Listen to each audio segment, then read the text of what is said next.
Hey guys, स्वागत है आप सभी का भिटनेर आईएएस टीम है Richa. Think all of you. उम्मीद है आप सभी लोग अच्छे हों। चलिए आज के सेशन शुरू करते हैं। मेनली जो है अभी हम एनर्जी टेक्नोलॉजी ही पढ़ रहे हैं एंड कुछ ही टाइम में एनर्जी टेक्नोलॉजी हमारा कंप्लीट हो जाए। तो चलिए उससे पहले मैं आप सभी को बताना चाहती हूँ कि जैसे ही प्यार आप सभी ने भटनेर आईएएस को दिया है वैसे ही आप प्रैप टुडे को भी दीजिए। प्रैप टुडे क्या है? प्रैप टुडे एक ऐसा प्लेटफॉर्म है जहाँ पर हम एसएससी सीजीएल एग्जाम्स की प्रिपरेशन करवाते हैं, जहाँ पर डेली वीडियोस आपको maths, reasoning, English and current affair से रिलेटेड मिल जाएंगे। तो इसको भी आप ज़रूर सब्सक्राइब करिएगा एंड आपके तमाम दोस्त जो हैं जो एसएससी की प्रिपरेशन करते हैं उन सभी के साथ शेयर करिए। चलिए आज हम क्या पढ़ने वाले हैं? आज हम पढ़ने वाले हैं कुसुम योजना के बारे में। सबसे पहले हमें कुसुम योजना के बारे में पढ़ना है। उस दिन मैंने आपको बोला था कि कुसुम यानी उस दिन क्या, कल ही बोला था कि मैं सबसे पहले जो है वो कुसुम योजना पढ़ाऊंगी, देन उसके बाद फिर हम कुसुम योजना के बाद जो अपना विंड एनर्जी है, विंड एनर्जी से डिस्कशन अपना कंटिन्यू करेंगे। चलिए कुसुम योजना। कुसुम योजना को देखिए, सबसे पहले जो है ये आम बजट में पेश किया गया था। कब? जो आम बजट था 2018-2019 का, उसके लिए क्यों किया गया था भैया इसे पेश? इसे जो है वो किसानों के लिए पेश किया गया था, यानी ये कुसुम योजना जो है ये किसानों की। अब ये एक्चुअल में है क्या, पहले तो जो है वो कुसुम का नाम मैं फुल फॉर्म आपको बता देती हूँ। ये एक्चुअली में आपको कुसुम ना नेम लग रहा होगा, एक्चुअल में ये आपको नेम टाइप लगेगा, बट इसका फुल फॉर्म भी है जो कि है किसान ऊर्जा सुरक्षा एवं उत्थान महाभियान। बेसिकली ये है कुसुम योजना। तो कुसुम योजना की घोषणा 2018-19 के आम बजट में की गई थी। ये योजना जो है वो मेनली किसानों के लिए है, जिसमें किसानों को नई या जो नवीन एवं नवीकरणीय ऊर्जा मंत्रालय के अंतर्गत किसानों को जो गवर्नमेंट है, इंडियन गवर्नमेंट, वो क्या करेगी, किसानों को अपनी भूमि पर सौर ऊर्जा संयंत्र लगाने के लिए सब्सिडी देगी। तो मेनली यहाँ पे याद रखिएगा, मिनिस्ट्री कौन सी वर्क करेगी? नवीन एवं नवीकरणीय ऊर्जा मंत्रालय। तो इसमें किसान जो हैं उनकी जो भी भूमि है जितनी भी, उसमें सौर संयंत्र लगाने के लिए जो है उनको सब्सिडी प्रदान की जाए। ये ऑब्जेक्टिव्स क्या रखे गए हैं इस योजना के?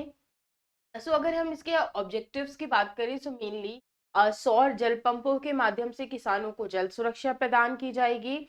वहीं इसी योजना के तहत जब जैसे ही यानी सोलर पैनल्स लग जाएंगे, संयंत्र लग जाएंगे, तो किसानों को पानी के लिए क्या है, बिजली की आवश्यकता नहीं होगी। वो जब चाहे जो है वो पानी का इस्तेमाल कर सकते हैं एंड अपनी फसल को अच्छे से पानी दे सकते हैं। तो किसानों की आय बढ़ेगी। वहीं राज्यों के सिंचाई विभाग को क्षमता के उपयोग के लिए विश्वसनीय रूप से ऊर्जा भी प्रदान की जाए। वहीं इसी योजना के तहत जो है वो 10,000 मेगावाट के सोलर प्लांट जो है वो किसानों की बंजर भूमि पर लगाए जाएंगे। कहाँ पर? किसानों की बंजर भूमि। वहीं गवर्नमेंट जो है वो सोलर प्लांटों को उत्पन्न करने के लिए अतिरिक्त बिजली की खरीद के लिए भी राज्य बिजली वितरण कंपनियां जो है उनको भी प्रोत्साहित करेगी कि आए और इसमें पार्टिसिपेट करें। प्रेजेंट टाइम में गवर्नमेंट के पास जो है वो 7,250 मेगावाट वाले कृषि पंप तथा 8,250 मेगावाट वाले जो है वो सरकारी नलकूपों को सौर ऊर्जा से चलाने की व्यवस्था करेगी। योजना में पहले चरण में जो है वो योजना का जो पहली चरण है उसमें 17.5 लाख जो पंप है वो वितरित किए जाएंगे। तो इसमें ये टारगेट रखा गया था मेनली, जो टारगेट। वहीं इससे किसानों को क्या लाभ होगा? अगर हम किसानों के लाभ की बात करें तो किसानों के लाभ में देखिए इनका पहला लाभ ही हो जाएगा कि वो बंजर भूमि का भी प्रयोग कर सकते हैं। तो किसान जो होंगे वो अपनी बंजर भूमि का प्रयोग कर सकते हैं। साथ ही ये योजना जो है वो मेनली किसानों को दो तरीके से लाभ देगी। एक जो है, किस तरीके से? एक जो है वो उनको सिंचाई भी मिल जाएगी, प्लस सिंचाई यानी कि मुफ्त बिजली मिल जाएगी, तो जिससे वो अपना सिंचाई कर सकते हैं। दूसरा जो है, किसान जो है वो बिजली को बेचकर अपनी आय बढ़ा सकते हैं। यानी जो उनके आय के सोर्सेस हैं उसको भी बढ़ा सकते हैं। वहीं विकेंद्रित और ऊर्जा उत्पादन को प्रोत्साहन मिलेगा इसी से। और कृषि के क्षेत्र में सब्सिडी भार को भी कम करने के लिए बिजली वितरण कंपनियों को वित्तीय समर्थन भी प्रदान किया जा सकता है। वहीं पे ऑफ ग्रिड और ऑन ग्रिड से जुड़े जो सौर जल पंप है उन्हीं के माध्यम से जल संसाधन जुटाकर भी किसानों को जल सुरक्षा भी प्रदान की जाएगी। यहाँ पे एक टारगेट रखा गया है 2022 तक का, 2022 तक 5 गीगावाट और 2030 तक 30 गीगावाट जो है वो उत्पादन जोड़ने की क्षमता को का जो लक्ष्य है वो निर्धारित किया गया है। यानी 2022 तक कितना 5 गीगावाट एंड 2030 तक ये जो लक्ष्य है वो कितना बढ़ा दिया गया है 30 गीगावाट। तो ये लक्ष्य है जो निर्धारित किया गया है। चलिए कल जो हमें अपना डिस्कशन स्टार्ट करना था वो पवन ऊर्जा की नई तकनीकों से यानी new techniques of wind energy. तो चलिए न्यू टेक्निक्स से स्टार्ट करते हैं। तो न्यू टेक्निक्स में हमें काफी सारी टेक्निक्स जो थी वो देखनी थी। यहाँ से हमारा लेसन जो था वो काफी लेंथी हो रहा था, तो यहाँ पर कल हमने अपना डिस्कशन जो था वो समाप्त कर दिया था। तो चलिए आज के सेशन को यहीं से शुरू करते हैं। New techniques of wind energy में जो पहला है वो है पार्श्व धुरी की पवन टरबाइन यानी लेटरल एक्सिस विंड टरबाइन। ये जो है वो एल जय सूर्या ने पार्श्व धुरी यानी लेटरल एक्सिस की विंड टरबाइन को डिजाइन किया है। तो ये नेम अगर आपको याद रह जाए तो रख लीजिएगा, वरना कोई बात नहीं। इसके ब्लेड जो होते हैं वो फेरिस व्हील के समान केंद्रीय शाफ्ट के चारों ओर एपीसाइक एपीसाइक्लिकल मोड में जो है वो मूव करते हैं। यानी इस तरीके से जो है वो एपीसाइक्लिकल जो पाथ होता है उसमें मेनली मूव करते हैं। इसके बेनिफिट्स क्या होते हैं पार्श्व धुरी पवन टरबाइन के? से इसके बेनिफिट्स अगर हम देखें सॉरी, इसके बेनिफिट जो है वो काफी तरीके की है। जैसे ये पवन की गति की दिशा में घूर्णन कर सकता है जिस ओर भी पवन चल रही हो।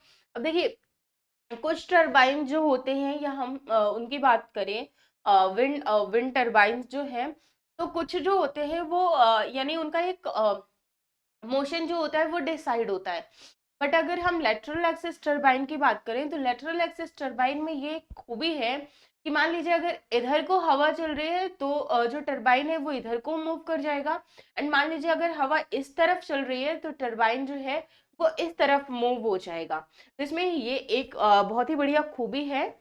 ये काफी सस्ता है, इसमें जटिल कोई भी डिजाइन नहीं है और इसे स्थानीय स्तर पर उपलब्ध सामग्री से भी बनाया जा सकता है। यानी इस उपकरण को जो है ये इसमें डिजाइन वगैरह जो है वो बहुत ज्यादा नहीं होती है। आसपास हमारे सामान जो है वो उपलब्ध हो जाता है, तो आसपास के उपलब्ध सामान से भी इस डिजाइन को तैयार किया जा सकता है। साथ ही में लेटरल एक्सिस टरबाइन जो होते हैं वो कम ध्वनि प्रदूषण करता है। यानी इनमें जो आवाज आती है, क्योंकि टरबाइन अगर ज्यादा आवाज करेंगे तो कहीं ना कहीं ध्वनि प्रदूषण भी होगा है ना, यानी नॉइस पॉल्यूशन होगा। तो ये नॉइस पॉल्यूशन जो है वो भी काफी कम करते हैं। साथ ही में इसमें पक्षियों व चमगादड़ों को फंसकर उनकी डेथ होने की संभावनाएं भी जो है वो नहीं रहती हैं। और वाणिज्यिक स्तर पर 20 मेगावाट ऊर्जा उत्पादन करने की जो है वो इसमें क्षमता है। साथ ही में ये जगह जो है वो भी काफी कम घेरता है, इसमें बहुत ज्यादा जगह नहीं लगती। इसका केंद्रीय गुरुत्व बल जो है वो भी काफी कम होता है और इसके पुर्जे जो हैं वो आसानी से जोड़े जा सकते हैं। यानी जो असेंबल इसके जो खिले पुर्जे होते हैं ना, वो आसानी से बहुत ही आसानी से असेंबल किए जा सकते हैं। साथ ही ये वर्षा या हिम वर्षा में यानी जो जैसे एक टाइम पीरियड होता है तो उसमें स्नोफॉल वगैरह भी होती है, या फिर हल्की हल्की बरसात वगैरह या तेज बरसात किसी भी टाइप से। तो अगर बरसात हो रही है या हिम वर्षा स्नोफॉल हो रही है तो उसमें भी ये जो है वो कार्य करते हैं। उसके बाद नेक्स्ट टाइप का जो टरबाइन है वो है हमारा ocean wind turbine. Ocean wind turbine यहाँ यानी कि महासागरीय पवन टरबाइन। महासागरीय पवन टरबाइन के बारे में देखते हैं कि महासागरीय पवन टरबाइन है क्या। सो नासा का एक नासा के जो ग्लोबल सैटेलाइट मैप से विंड एनर्जी के क्षेत्र में एक नई एनर्जी देखने को मिली है। क्योंकि हुआ क्या है कि क्विक स्कैट नामक नासा का ये जो सैटेलाइट है वो पिछले एक दशक से आंकड़े इकट्ठे कर रहा था, जिससे कि हमें ये चीजें पता चल सके कि जो महासागर होते हैं यानी जो ओशंस होते हैं, क्या उनमें भी विद्युत ऊर्जा उत्पादन किया जा सकता है। ये तो देखिए है कि किया जा सकता है, बट विंड के थ्रू जो है वो किस तरीके से किया जा सकता है, ये नासा की एक सैटेलाइट जो कि क्विक सेट है, क्विक सेट तो क्विक स्कैट से बेसिकली ये इंफॉर्मेशन जो है वो पता चली है।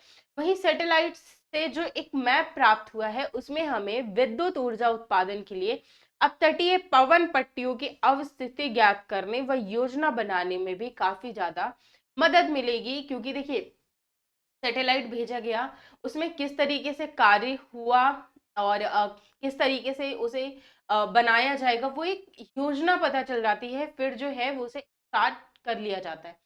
देखिए ये इस टाइप से, जैसे कि आप देख पा रहे हैं ये ओशन है, तो ये इस टाइप से जो है वो मेनली फिक्स किया जाएगा। और इसके ये जो आप देख पा रहे हैं ना, ये पूरा ये जो टरबाइन लगेगा ना ये पूरा वाटर के अंदर अंदर ही लगेगा। इसकी जो विंड होंगी वो विंड ऊपरी सतह पर होंगी, और जो इसका पूरा ये जो स्ट्रक्चर है ये बॉडी है ये वाटर के अंदर में होगा। तो जिससे ज्यादा से ज्यादा जो एनर्जी है वो क्या की जा सके, वो प्रोड्यूस की जा सके। ठीक है। वहीं अगर हम क्विक स्कैट की बात करें, सो क्विक स्कैट बेसिकली जो है वो 1999 में नासा के द्वारा पृथ्वी की कक्षा में स्थापित किया गया था। और ये महासागरी जो है महासागरी सतह पर पवनों की गति, दिशा व शक्ति का पता लगाने का प्रयास किया गया। वहीं सी विंड्स नामक एक विशेषीकृत माइक्रोवेव रडार भी जो है वो क्विक स्कैट के लिए लगातार जो आंकड़े थे वो इकट्ठे करने में इसने हेल्प की। और ये अनुमान लगाया गया कि पवन ऊर्जा जो है यानी जो विंड एनर्जी है वो इन फ्यूचर आने वाले फ्यूचर में 10 to 15% जो है, जो वर्ल्ड में एनर्जी एनर्जी की जरूरत पड़ती है या विद्युत की आवश्यकता पड़ती है, तो ये जो है वो 10 to 15% तक उन आवश्यकताओं को पूरा कर सकता है। और पवन ऊर्जा से सौर ऊर्जा की अपेक्षा विद्युत ऊर्जा का उत्पादन जो है वो अधिक दक्षता के प्रति कम जो अधिक दक्षता के प्रति वॉट कम मूल्य दर पर भी किया जा सकता है। तो इसीलिए इस इनिशिएटिव को करने का प्रयास किया जा रहा है, क्योंकि कहीं ना कहीं ये भी एक का हम कह सकते हैं कि फायदे का सौदा होगा। उसके बाद नेक्स्ट टॉपिक है पवन टरबाइन वृक्ष यानी ट्री शेप्ड विंड टरबाइन। ये जो विंड टरबाइन होते हैं ना, ये क्या होते हैं, ये मेनली जो जैसे ट्री का शेप आपने देखा ना, तो ये मेनली जो है ये ट्री के शेप के होते हैं, इसीलिए इसका नेम जो है वो ट्री शेप्ड विंड टरबाइन रखा गया है। सो न्यू विंड नामक फ्रेंच कंपनी ने वृक्ष के आकार को टरबाइनों को फ्रांस के पेरिस में लगाने की योजना जो है वो बनाई गई है।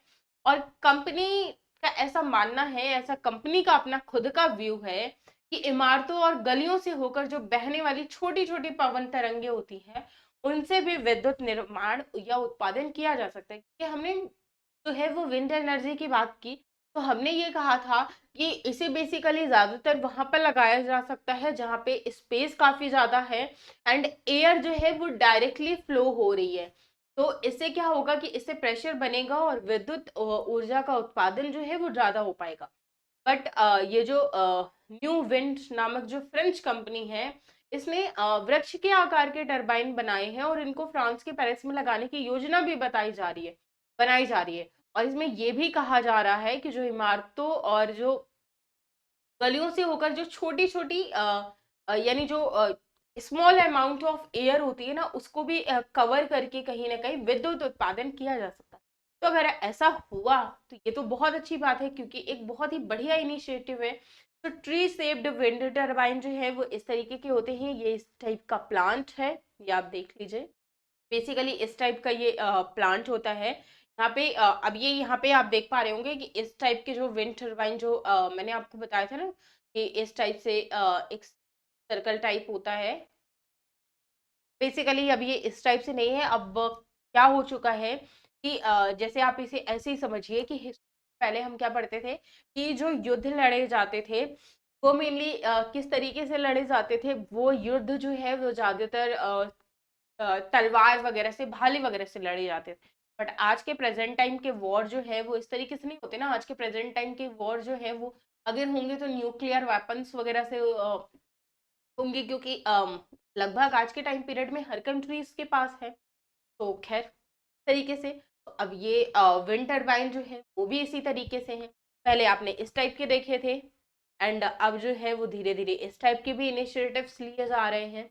तो अगर वही हम बात करें, कंपनी ने क्या किया है, एक छोटी सी मॉड्यूल यूनिट बनाई है, यानी एक माइक्रो टरबाइन, छोटी छोटी, ये जो जैसे देख पा रहे हैं ना, ये छोटी छोटी। तो ये छोटी छोटी माइक्रो टरबाइंस बनाए हैं, जो कि कहीं ना कहीं ये जो है ये आपको ग्रीन कलर के दिख रही है ना, ये जो ग्रीन ग्रीन लीव्स होती है ना कहीं ये जो है उनसे मिलती जुलती होती है। और इन्हें कहा क्या जाता है, इन्हें कहा जाता है एरोलीफ। हिंदी में भी एंड इंग्लिश में भी, दोनों में इन्हें एरोलीफ ही बोला जाता है। एरोलीफ को हिंदी में एरोलीफ लिख दिया जाएगा बस। इन पत्तियों में छोटे छोटे ब्लेड लगे होते हैं, जो न्यूनतम 4.5 एमपीएच की वायु की गति जो होती है से भी विद्युत उत्पादन कर सकते हैं। और ये जो छोटी छोटी, ये जो पत्तियां टाइप, आपको ये जो छोटी छोटी पत्तियां टाइप दिख रही है ना, ये यूनिट्स जो है ये अधिकतम उत्पादन के लिए स्वयं सोर्सेज बनेंगी। और जो एयर होगी उसे क्या करेंगे, इकट्ठा करने की कोशिश करेंगे, जो कि ये जो पेड़ की ऊंचाई होती है वो 10 मीटर ऊंचे पर वृक्ष है। और लगभग इसमें जो तने तने की मोटाई है, यानी अगर इस टाइप से आप उसकी बात करते हैं तो 8 मीटर है। तो इसमें काफी ज्यादा हम कह सकते हैं कि एक अच्छा इनिशिएटिव है। अगर बनकर तैयार होता है, सारी चीजें जो है वो बहुत ही बढ़िया रहती हैं, तो हम ये चीज कह सकते हैं कि इन फ्यूचर, यानी आने वाले टाइम पीरियड में, ये एक बहुत ही अच्छा सोर्स।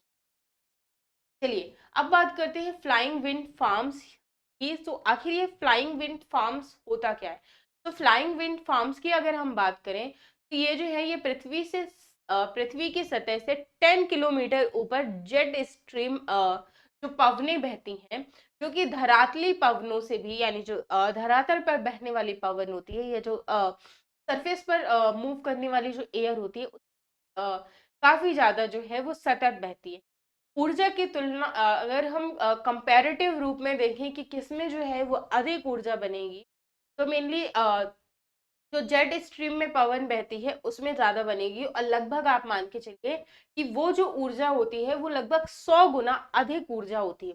पारंपरिक टरबाइन जो है वो इतनी ऊंचाई पर कार्य नहीं करता, और अभी तक अधिकतम जो है वो 200 मीटर की ऊंचाई पर ही लगाए गए जो टरबाइन्स है वो लगभग 200 मीटर की ऊंचाई पर ही लगाए गए हैं।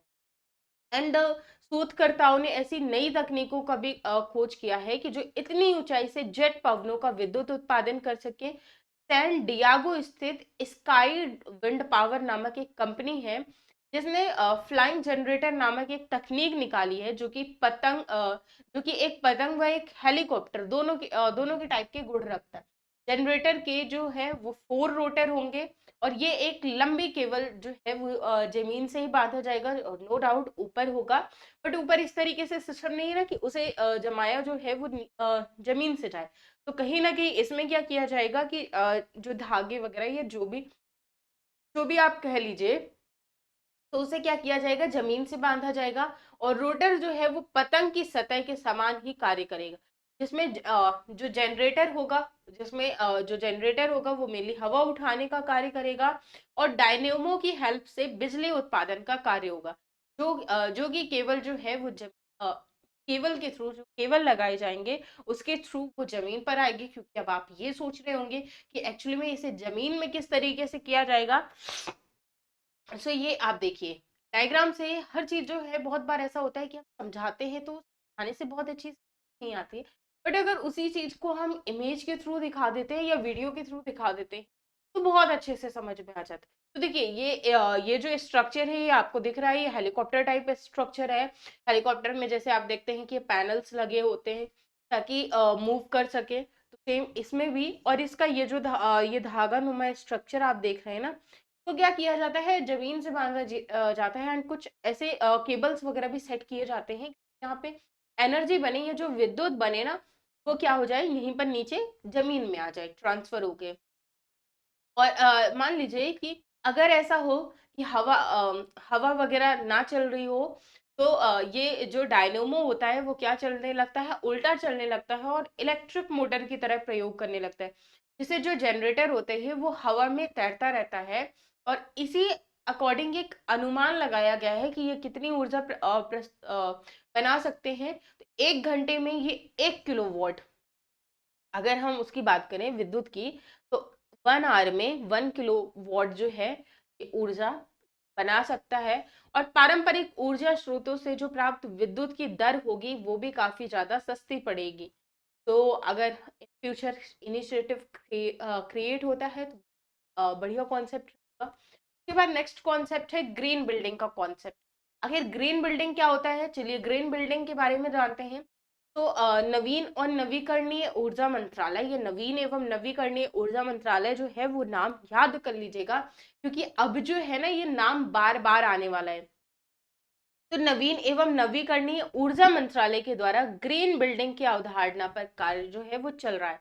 इसमें काफी सारी इमारतों को शामिल किया गया है। इसमें बेसिकली किया जाएगा, इसमें ग्रीन बिल्डिंग से मतलब जो जैसे कि यहाँ पे जो पहले जो हम डायरेक्टली बिल्डिंग्स बना देते थे नॉर्मली, ईंट वगैरह इस्तेमाल करके बना देते थे। तो अब जो है इसमें परंपरागत इमारतों की तुलना में ऊर्जा का कम व दक्षता पूर्वक प्रयोग करें, कम मात्रा में जल का प्रयोग करें, प्राकृतिक संसाधनों को दूषित न करें, उन्हें संरक्षित करें और कम अपशिष्ट उत्सर्जन करें। इसी के कारण जो है ये जो ग्रीन बिल्डिंग का कॉन्सेप्ट जो है वो लेकर आया गया। पहले जैसे भौगोलिक, अगर हम ग्रीन बिल्डिंग के वातावरणीय कॉन्सेप्ट को देखते हैं तो भौगोलिक, जलवायविक, क्षेत्रीय दशाओं को भी ध्यान में रखकर ये जो ग्रीन बिल्डिंग कॉन्सेप्ट है वो डिजाइन की जाती है, ताकि पॉल्यूशन जो है वो भी काफी ज्यादा कम हो। इलेक्ट्रिसिटी वगैरह का भी जो उस टाइम पे प्रयोग किया जाता है, वाटर काफी ज्यादा मात्रा में, घर जब बनता है तो आप देखते ही हैं कि कितना ज्यादा वाटर उसमें लगता है, बिना वाटर के काम चल ही नहीं सकता है। क्योंकि उसकी आई थिंक मुझे शहरों में क्या बोलते हैं मुझे नहीं पता, बाकी एक विलेज में तो तलाई बोलते हैं। यानी क्या आप कुछ भी कह सकते हैं कि घर जो होता है उसमें पानी वगैरह पाइप्स के डालना, ताकि जो सीमेंट वगैरह है वो एकदम मजबूत हो सके। तो इस टाइप से जो है वो कॉन्सेप्ट लेकर आया गया। वहीं ग्रीन बिल्डिंग में अगर हम देखें, शुरुआत जो है वो टीसीआई हरियाणा के द्वारा और पर्यावरण व पृथ्वी विज्ञान बिल्डिंग यानी आईआईटी कानपुर के द्वारा जो है इस इनिशिएटिव्स को तैयार किया गया है। ये कुछ इनिशिएटिव्स हैं, ये इस टाइप से ये इनिशिएटिव्स तैयार किए जाते हैं, इस टाइप से ये घर जो है वो ग्रीन बिल्डिंग हाउसेस तैयार किए जाते हैं, ताकि यहाँ पे क्या है, कुछ जो है ये alternative energy sources solar panel लगा दिए जाते हैं। अ, और या ये इनका जो मेनली काम होता है वो क्या होता है, वाटर वगैरह को भी क्या कर सकते हैं, गर्म कर सकते हैं। ये जो मेटल लाइट और कलर्ड जो रूफ होती है इसमें, साथ ही में एनर्जी एफिशिएंट और विंडो ग्लासेस लगाए जाते हैं, लाइट कलर्ड एक्सटीरियर वॉल्स। तो बेसिकली आप देख सकते हैं कि इस तरीके से जो है अ, ये हम कह सकते हैं कि ग्रीन बिल्डिंग कॉन्सेप्ट जो है वो बनाया गया है, डिसाइड किया गया है। अब इसमें होता क्या है कि जो घर होते हैं उसमें बनाने में जितनी भी जो लागत एंड बहुत सारी एक्स्ट्रा मटेरियल्स की हमें जरूरत पड़ती है ना कहीं वो एक्स्ट्रा मटेरियल्स की हमें जरूरत नहीं पड़ती है। अब आ गया नवीन एवं नवीकरणीय ऊर्जा मंत्रालय की अनुसंधानरत नई प्रौद्योगिकियां। तो नई प्रौद्योगिकियों में जो पहली प्रौद्योगिकी है वो है MNRE, यानी new new research level technologies of MNRE। ये क्या है, नवीन एवं नवीकरणीय ऊर्जा मंत्रालय ने जो है वो नई प्रौद्योगिकियों पर अनेक ऊर्जा कार्यक्रमों को स्टार्ट किया है। इन कार्यक्रमों के तहत जो है वो अनुसंधान, विकास एवं प्रदर्शन परियोजनाएं, अलग अलग शैक्षणिक संस्थानों, यूनिवर्सिटी, प्रयोगशालाएं, इन सभी में इन इनिशिएटिव्स को यानी अनुसंधान करने की शुरुआत जो है वो की गई है। अब ये परियोजनाएं जो है वो देश में स्वदेशी अनुसंधान और औद्योगिक आधार विशेषज्ञता प्रशिक्षित जनशक्ति तथा प्रोटोटाइप उपकरणों और प्रणालियों के विकास में जो है वो मदद करेगी। फिर इसमें जो है काफी सारी, हम कह सकते हैं कि काफी सारी प्रणालियां आ जाती हैं, जैसे कि हाइड्रोजन ऊर्जा हो गया, हाइड्रोजन एनर्जी, रासायनिक अभिक्रिया से प्राप्त ऊर्जा, फ्यूल सेल, बैटरी संचालित ऊर्जा, बैटरी ऑपरेटेड एनर्जी, भूतापीय ऊर्जा, जियोथर्मल एनर्जी, महासागरीय ऊर्जा, ओशन एनर्जी एंड जैव ईंधन यानी बायोफ्यूल। अब इन सभी को हमें क्या करना है, एक एक करके पढ़ना चालू करना। चलिए एक एक करके इनको पढ़ना चालू करते हैं कि हाइड्रोजन ऊर्जा क्या होगा, फ्यूल सेल क्या होगा, battery operated energy, geothermal energy, ocean energy and biofuel. इन सभी के बारे में एक एक करके इनके कॉन्सेप्ट जानते हैं।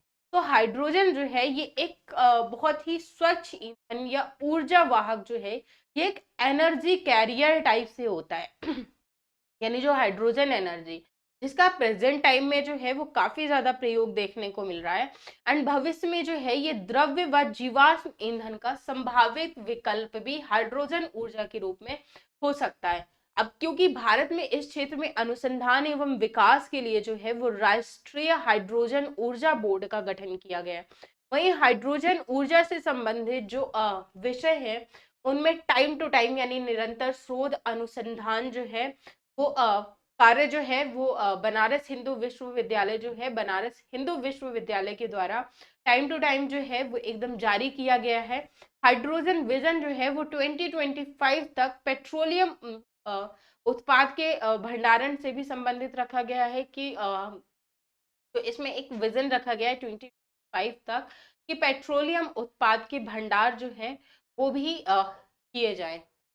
नेक्स्ट टॉपिक आ जाते हैं, देखिए ग्रीन हाइड्रोजन प्रोसीड किस तरीके से किया जाता है। तो यहाँ पे जैसे renewable energy created using solar and wind power के थ्रू, सोलर एंड विंड पावर के थ्रू जो है वो रेन्यूएबल एनर्जी क्रिएट की जाती है।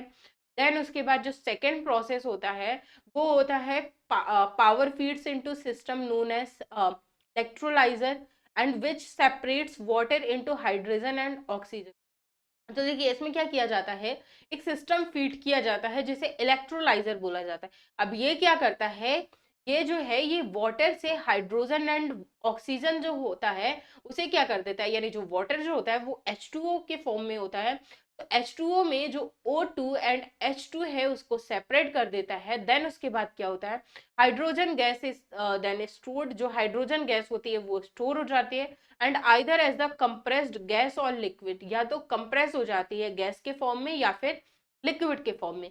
देन उसके बाद क्या होता है, the hydrogen is shift to its destination where it can be used as a fuel. तो देन उसको उसके बाद हाइड्रोजन को यहाँ पे अपने मेन सोर्स में सेंड किया जाता है जहां पर उसे फ्यूल के रूप में जो है वो इस्तेमाल करना है।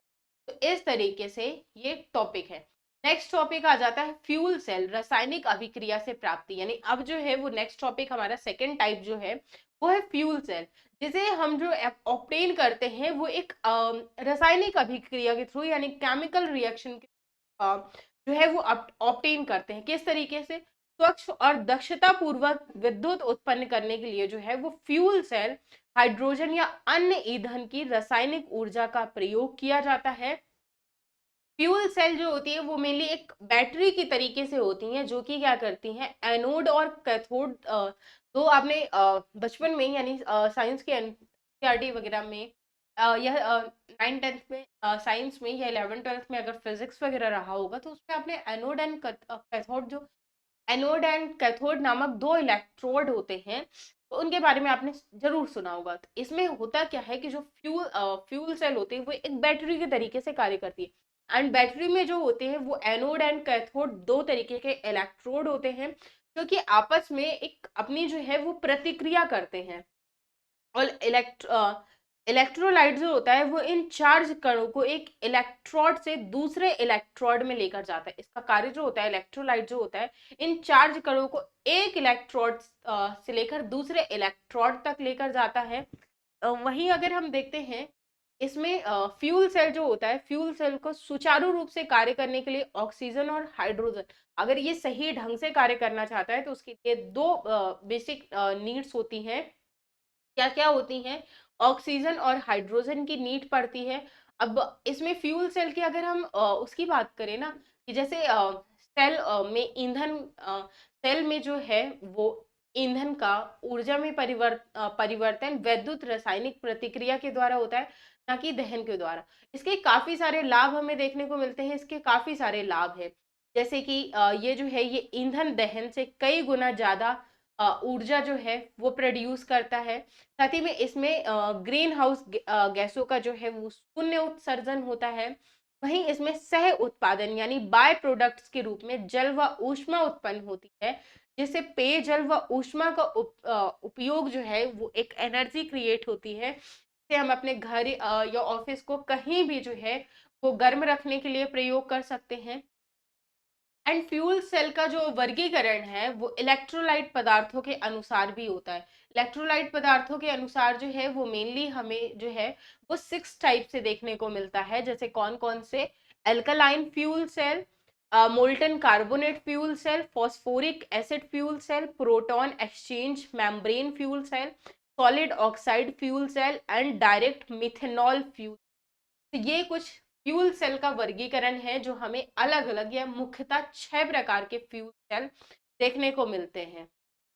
ठीक है, चलिए अब उसके बात करते हैं हाइड्रोजन फ्यूल सेल की। हाइड्रोजन फ्यूल सेल क्या होता है? तो हाइड्रोजन फ्यूल सेल में ईंधन की तरह प्रयोग करने के लिए जो है इसमें अलग अलग एजेंसियों के द्वारा मेनली शोध चल रहे हैं कि इसे जो है हाइड्रोजन में जो फ्यूल सेल होता है उसे ईंधन की तरीके से प्रयोग किया जाए।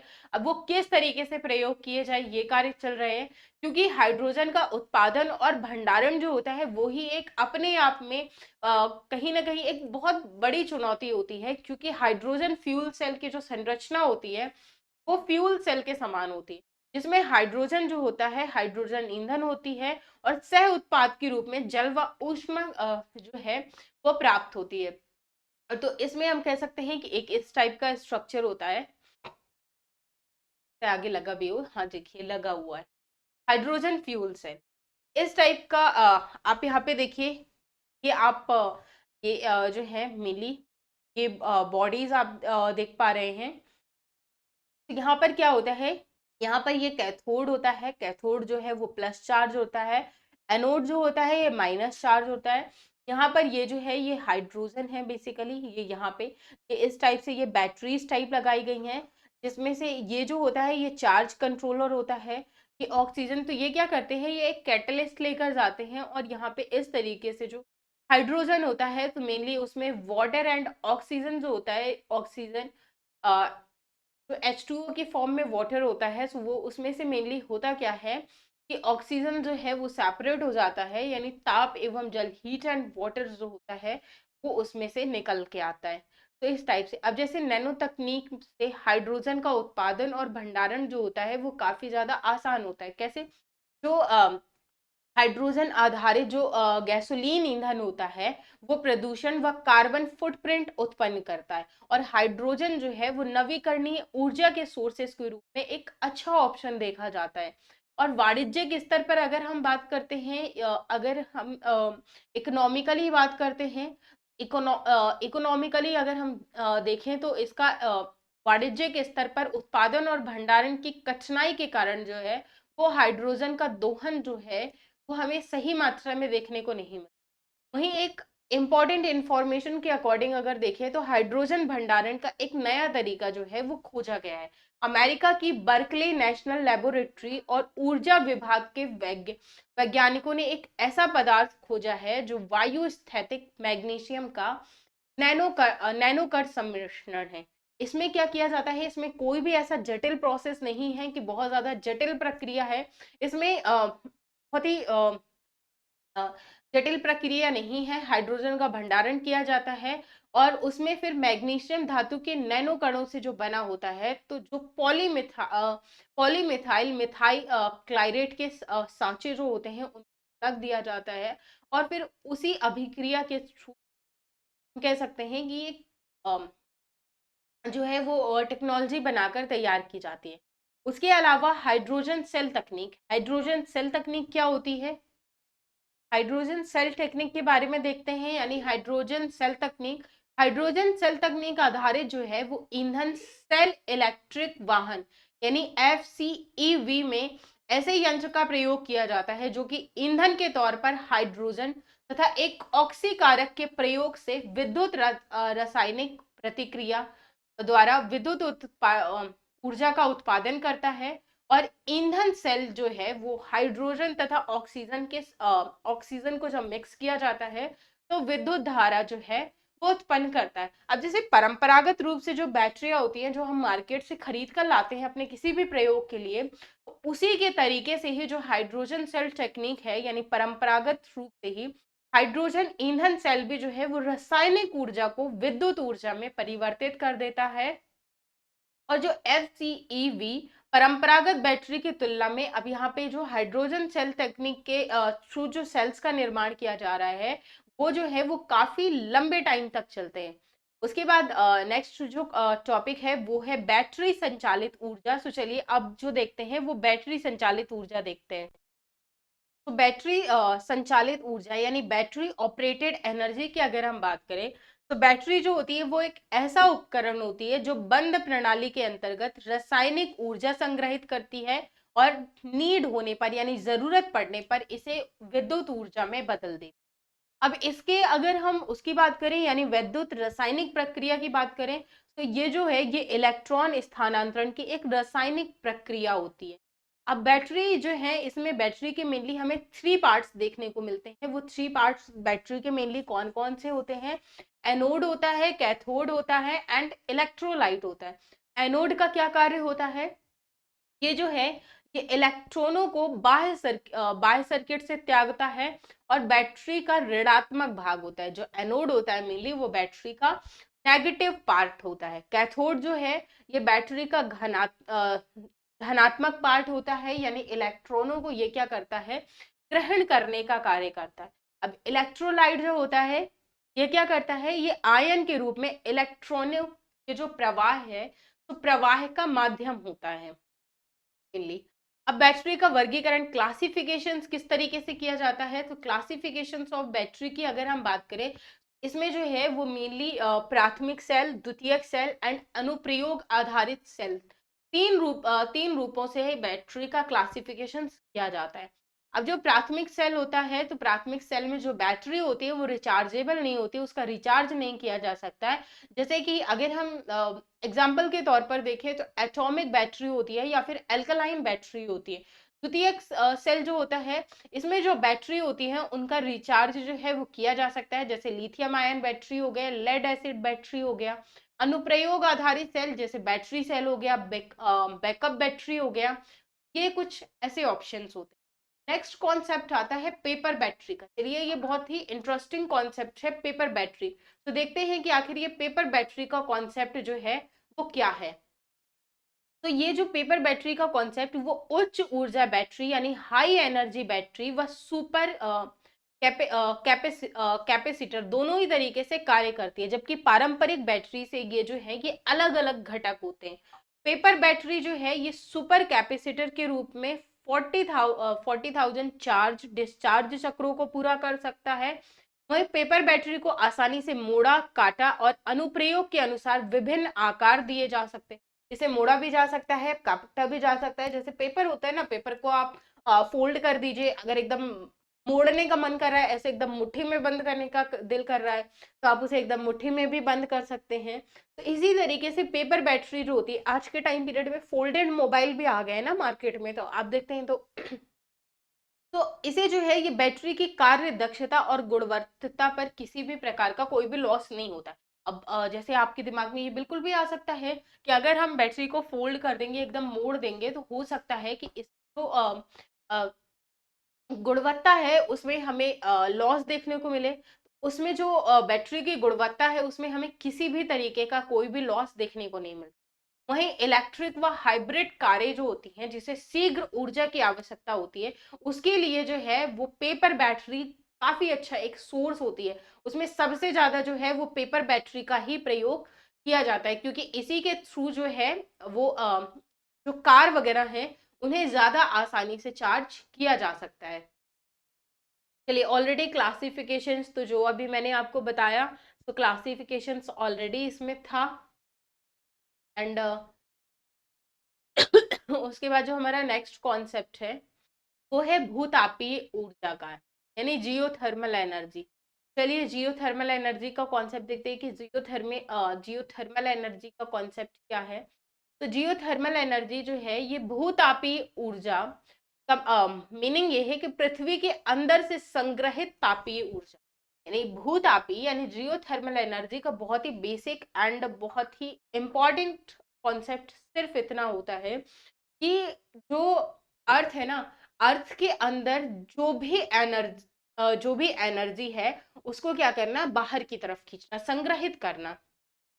जो पृथ्वी की आंतरिक परतों में रेडियोधर्मी तत्वों के विघटन व चट्टानी संस्तरों को दबाव से उत्पन्न होती है तथा जो ज्वालामुखी, उष्ण जल स्रोत आदि के रूप में पृथ्वी की सतह पर दिखाई पड़ती है। वहीं ये जो है ये एक पर्यावरण हितैषी ऊर्जा संसाधन है, लेकिन इसके दोहन में सस्ती तकनीक की कमी एवं संयंत्र को स्थापित करने में अधिक धन व्यय होने के कारण एवं विशेष क्षेत्रों की पहचान वाले स्थानों पर लगने के कारण जो है इसका विश्वव्यापी विकास जो है वो बहुत ज्यादा नहीं हो पाया है। तो उसका रीजन ये होता है कि इसमें इसको तकनीक की जो है वो कमी है। साथ ही में संयंत्र स्थापित करने के लिए अगर आप इस टेक्नोलॉजी को स्थापित करना चाहते हैं तो उसमें हमें इन्वेस्टमेंट्स जो है वो बहुत ज़्यादा इन्वेस्टमेंट्स करने पड़ते हैं। एंड ज़्यादा इन्वेस्टमेंट्स के कहीं ना कहीं चलते जो है इसका विकास जो है वो बहुत अच्छे से नहीं हो पाया है एंड ज़्यादा भी नहीं हुआ है। तो जियोथर्मल एनर्जी बेसिकली इस तरीके से जो है वो वर्क करती है। यहाँ पे आप देख लीजिए ये टरबाइन जनरेटर्स लगे होते हैं, ये कूलिंग टावर होते हैं, ये इंजेक्शन वेल होती है, ये हॉट वाटर और स्टीम से इस तरीके से जियोथर्मल एनर्जी को क्रिएट किया जाता है, इस तरीके से लगाया जाता है। अब इंडिया में क्या मेथड है, इंडिया में स्थिति की बात करते हैं कि आखिर इंडिया में इसकी स्थिति क्या है भूतापी ऊर्जा की। तो इंडिया में अगर हम स्थिति की बात करें तो लगभग जो है वो 30 हॉट स्प्रिंग देश के अलग अलग भागों में जो है वो फैले हुए हैं। अब अगर 60 के दशक की बात करें, शुरुआत अगर हम 60 के दशक से जाकर करें तो एक हॉट स्प्रिंग कमेटी गठित की गई थी ताकि बिजली उत्पादन और अन्य उपयोगों के लिए जो भारत में भूतापीय ऊर्जा है उसके विकास की संभावनाओं को आंका जा सके कि इसमें कितनी संभावनाएं हैं, कितना विकास जो है इसका किया जा सकता है, क्या आने वाले टाइम पीरियड में ये जो है वो उतनी ज्यादा ही इम्पोर्टेंट होगी, नीड होगी इसकी या नहीं होगी। तो 1968 में क्या किया गया, में कमिटी ने भारत में एक व्यवस्थित भूतापी अन्वेषण केंद्र की स्थापना की और इसमें अपनी इस कमेटी को क्या है रिपोर्ट प्रस्तुत करने की बात की गई। अभी इसमें जो रिपोर्ट है वो कब प्रस्तुत की गई, 1973 में जो है वो भू वैज्ञानिक सर्वेक्षण विभाग द्वारा जम्मू कश्मीर पूगा प्रोजेक्ट, क्या है पूगा प्रोजेक्ट, तो पूगा प्रोजेक्ट नामक एक परियोजना स्टार्ट की गई जिसमें नवीन एवं नवीकरणीय ऊर्जा मंत्रालय द्वारा नवीन प्रौद्योगिकियों के अंतर्गत भूतापीय ऊर्जा के विकास को भी सम्मिलित किया गया। देश में जो भूतापीय ऊर्जा का दोहन है उसके लिए नवीन एवं नवीकरणीय ऊर्जा मंत्रालय के द्वारा लगभग 3 दशक से जो अन्वेषण गतिविधियां होती हैं, अन्वेषण गतिविधियां एवं संसाधन आकलन पर आधारित अनुसंधान व विकास जो है अनुसंधान एवं विकास के सहयोग से किया जा रहा है। प्रारंभिक चरण में मंत्रालय का जो लक्ष्य था वो 2022 तक 1000 मेगावाट भूतापीय ऊर्जा स्थापित करने का था। ये भूतापीय ऊर्जा में संभावित क्षेत्र है कुछ, तो जैसे लद्दाख हो गया, लद्दाख में पूगा घाटी हो गया, हिमाचल प्रदेश में मणिकरण ज्वालामुखी, उत्तराखंड में तपोवन, झारखंड में सूरज कुंड या हजारीबाग के नाम से भी जाना जाता, छत्तीसगढ़ में तातापानी बलरामपुर, उड़ीसा में तप्त पानी, मध्य प्रदेश में अनहोनी एंड पश्चिमी घाट में महाराष्ट्र, पश्चिमी तट में महाराष्ट्र एंड गुजरात आ जाता है, नर्मदा एवं सोन घाटी का क्षेत्र और दामोदर घाटी के ये कुछ क्षेत्र हैं जहां पर ये जियोथर्मल एनर्जी से रिलेटेड इनिशिएटिव जो है वो स्टार्ट करने की योजना जो है वो बनाई जा रही है। अब भूतापी ऊर्जा की कार्यरत तकनीक देखते हैं कि क्या है। तो भूतापी ऊर्जा की कार्यरत तकनीक यानी ऑपरेशनल टेक्निक्स ऑफ जियोथर्मल, तो पृथ्वी के आंतरिक भाग में प्राकृतिक रूप से स्थित जो भूतापी भंडार हैं, उनमें ऊष्मा का प्रभाव होता है, जहां पर गर्म पानी व वाष्प भूपटल जो है वो जो कि जहां से गर्म पानी व वाष्प भूपटल से बाहर निकलते हैं। ये जो है मेनली ये येलोस्टोन नेशनल पार्क जो है इसका एक अच्छा एग्जाम्पल हमें देखने को मिलता है, जहां पर गर्म पानी के गीजर जो है वो लगातार घुर परपटी से बाहर तेज धारा के साथ निकलते रहते हैं। प्रथम भूतापी ऊर्जा संयंत्र जो है ये शुष्क और वाष्प बिजली संयंत्र। वहीं विद्युत उत्पादन संयंत्र की अगर हम बात करें तो प्राकृतिक भूतापीय भंडार से वाष्प का उपयोग जो है वो टरबाइन चलाने व विद्युत उत्पादन में किया जाता है। जैसे कि अगर हम बात करें तो ड्राई स्ट्रीम प्लांट होता है, इसमें शुष्क भाप के सोर्सेज जो होते हैं वो मेनली गीजर होता है ड्राई स्ट्रीम प्लांट में। तो मेनली इसका सोर्स जो है वो गीजर होता है। एंड ऐसे रिजर्वायर्स जो अधिक भाप व कम पानी उत्सर्जित करते हैं, उनका प्रयोग जो है वो विद्युत उत्पादन में किया जाता है। और भाप का प्रयोग जो है वो टरबाइन को चलाने के लिए किया जाता है। जो भाप होती है, जो भाप प्रोड्यूस होती है, तो उसके उसी के थ्रू जो है वो टरबाइन को चलाया जाता है। उसके बाद नेक्स्ट होता है flash stem plant. Flash stem plant क्या है? गहरे रिजर्वायर में से अधिक गर्म पानी जब ड्रिल होल के माध्यम से बाहर निकलता है, तो उच्च दाब युक्त भाप जो है वो उत्सर्जित होती है। और भाप के इस बल का प्रयोग जो है वो टरबाइन को चलाने के लिए किया जाता है। वही भाप जो है वो संघनित होकर फिर से पानी में परिवर्तित हो जाती है, जो कि वापस रिजर्वायर में चला जाता है। और विश्व में इस तकनीक का सर्वाधिक सबसे ज्यादा प्रयोग जो है वो फ्लैश स्टीम प्लांट का ही किया जा रहा है। इस तरीके से ये इस तरीके से जो है ये यहाँ पे वाटर आता है, इस तरीके से आप देख ही रहे हैं। और यहाँ से ये इस तरीके से स्टीम जो है वो चलते रहते हैं। एंड यहाँ से जो एनर्जी है वो निकलती है। नेक्स्ट है बाइनरी प्लांट पावर प्लांट। इसमें जो है वो भूतापीय रिजर्वायर का पानी या भाप टरबाइन या जनरेटर यूनिट के संपर्क में नहीं आता है। उसके बाद नेक्स्ट आ जाता है महासागरीय ऊर्जा, ओशन एनर्जी। ओशन एनर्जी से डिस्कशन जो है हम अपना कल से स्टार्ट करेंगे। आई होप आपको यहाँ तक सारी चीजें जो हैं वो बहुत अच्छे से क्लियर होंगी। अगर किसी भी तरीके का कोई भी डाउट होता है तो हमें कमेंट सेक्शन में आप जरूर पूछ सकते हैं। मिलते हैं आपसे नेक्स्ट सेशन में। So much. तब तक के लिए सेशन को लाइक करिए, वीडियो शेयर करिए एंड चैनल को सब्सक्राइब करिए। नेक्स्ट क्लास में। Thank you so much.